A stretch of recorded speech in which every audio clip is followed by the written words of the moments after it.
শিমলা মির্চ আলু বানাবো, এক দারুণ একটা রেসিপি, খুব ভালো লাগে খেতে। আপনারা দেখবেন। খুব রইল, পাতলা পাতলা করে কাটতে হবে আলু ভাজার মতন।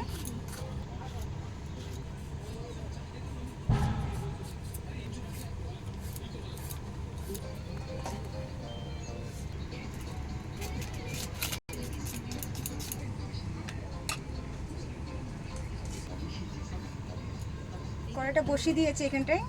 তো দেখুন তেল দিয়ে দিচ্ছি, তেলটা একটু পরিমাণে বেশি দেবো। তো দেখুন জিরে দিয়ে দিচ্ছি তেলে, কটা দিয়েছি রসুন, কাঁচা লঙ্কা, পেঁয়াজ কুচানো ভাজা হয়ে গেছে এবং কড়ি পাতা দিয়ে দিচ্ছি উপর থেকে। তো দেখুন এবার দিয়েছি লবণ, লঙ্কার গুঁড়ো, কাশ্মীরি মশলা। তো দেখুন হলুদ, আমি এই প্যাকেটটা মাঙিয়েছি, এই প্যাকেটটা হলুদ খুব সুন্দর হয়। এবার দিচ্ছি হলুদটা।